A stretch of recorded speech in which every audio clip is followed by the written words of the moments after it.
La inteligencia artificial parece estar en todas partes, ¿verdad? Pero, ¿qué es exactamente? Por un momento, olvidémonos de los robots de ciencia ficción. Vamos a desglosar qué es de verdad y cómo está de hecho redefiniendo nuestro mundo. Y claro, la pregunta del millón siempre es la misma. ¿Estamos hablando de una mente? ¿De una conciencia? Empecemos por aclarar de una vez por todas ese punto.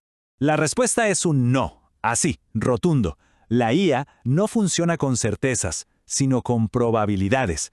No es que sepa algo, sino que calcula las posibilidades basándose en patrones que ha visto en millones y millones de ejemplos. Para entenderlo bien, vamos a seguir este mapa. Empezaremos con la idea que lo cambió todo. Luego veremos cómo es que las máquinas aprenden y de ahí nos meteremos de lleno en las tecnologías que ya nos rodean. Ok, primera parada. Este es quizá el cambio más importante en la computación en muchísimo tiempo. Es la diferencia clave entre cómo se programaba antes y cómo se crea la inteligencia artificial hoy. Pensemos cómo era antes. Un programador tenía que escribir reglas súper explícitas para todo. Para identificar un gato, por ejemplo, tenía que describirle a la máquina, tiene orejas puntiagudas, tiene bigotes. Ahora, en lugar de darle reglas, le damos miles de fotos de gatos y le decimos, toma, aprende cómo es un gato. La IA deduce la regla sola. Pasamos de dar instrucciones a permitir la inferencia. Con el método tradicional, si una persona no podía definir con reglas exactas algo como el sarcasmo, la computadora simplemente no podía entenderlo. El conocimiento humano era, literalmente, el techo de la capacidad de la máquina. Con la IA, el juego es otro. Le damos los datos, le mostramos el resultado que queremos y la máquina se encarga de encontrar los patrones, incluso patrones que para nosotros serían invisibles. Y esto, claro, nos abre la puerta a resolver problemas que antes dependían solo de la intuición humana. Muy bien, pero ¿cómo funciona eso de inferir las reglas? ¿Qué pasa ahí adentro? Bueno, ahora sí, vamos a meternos al motor de todo esto, el famoso Machine Learning, o aprendizaje automático. Pensemos en esto como un ciclo de práctica, pero a una velocidad brutal.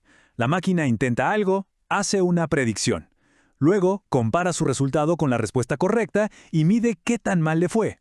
Y con esa información, ajusta sus cálculos internos para hacerlo un poquito mejor la próxima vez. Ahora imaginemos que repite esto millones de veces. Y aquí está lo más importante. El algoritmo no es estático. De verdad que no, literalmente evoluciona. El modelo que resulta al final del entrenamiento es mucho, mucho más complejo y sofisticado que con el que se empezó. ¿Por qué? Porque ha sido moldeado por los datos. Una de las técnicas más avanzadas para esto es el Deep Learning. Imaginen una especie de línea de ensamblaje de ideas. La primera capa solo ve píxeles, manchas de luz. La siguiente capa toma eso y dice, ok, esto parece un borde, esto una curva. La de más arriba junta esos bordes y dice, ah, eso parece un ojo. Y así, capa por capa, va construyendo una comprensión cada vez más abstracta hasta que al final puede decir, eso es una cara. Bueno, con esta base ya bien entendida, ahora sí estamos listos para hablar de la tecnología que está en boca de todos, los modelos de lenguaje grandes, o LLMs. En esencia, un LLM es una máquina de reconocer patrones de lenguaje a una escala descomunal. Se ha leído, por decirlo así, una porción gigantesca de Internet para aprender cómo se conectan las palabras entre sí. Y esto es crucial. No entiende el significado como una persona, pero es un maestro absoluto prediciendo qué palabra es la más probable que siga a otra.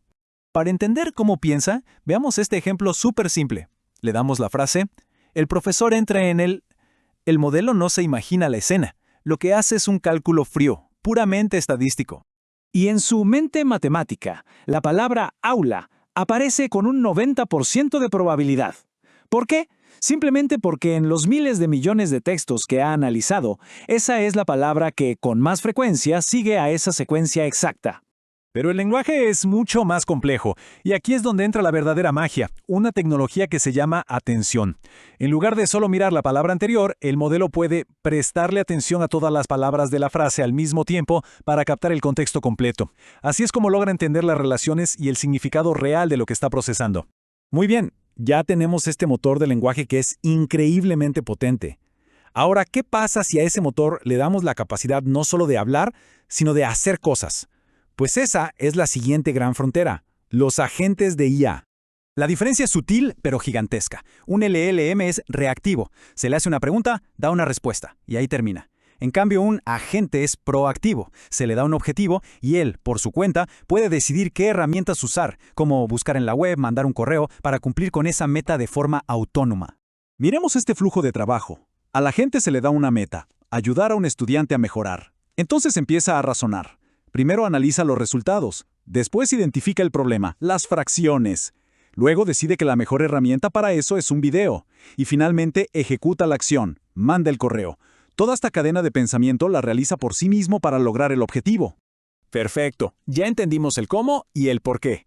Para cerrar, vamos a ver 3 conceptos que son, digamos, el manual de usuario básico para cualquiera que interactúe con estas tecnologías.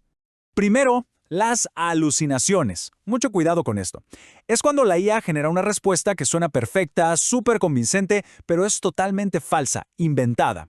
Ocurre porque el modelo prioriza que la frase suene bien, no que sea verdad. Hay que recordarlo siempre. Son expertos en lenguaje, no en hechos. Por eso, siempre hay que verificar. Segundo, el prompt. Esto es mucho más que una simple pregunta. Es la instrucción, el contexto que le damos a la IA. Un buen prompt es como usar la llave correcta para abrir la puerta correcta en una biblioteca infinita. Si le damos el contexto adecuado, obtendremos el resultado que necesitamos. Y por último, el fine-tuning, o ajuste fino. Imaginemos que un LLM general es como un médico recién graduado. Sabe un poco de todo. El fine-tuning es como mandarlo a hacer una especialidad. Tomamos ese modelo y lo reentrenamos con datos muy específicos, digamos miles de documentos legales, para convertirlo en un experto en derecho. Y después de todo este recorrido, quedémonos con una última idea. Si estas inteligencias artificiales están aprendiendo a entender el mundo, infiriendo reglas a partir de ejemplos, ¿qué nos dice eso sobre nuestra propia forma de aprender? Quizá, sin darnos cuenta, lo que estamos construyendo es el espejo más preciso de nuestra propia inteligencia que jamás hemos tenido.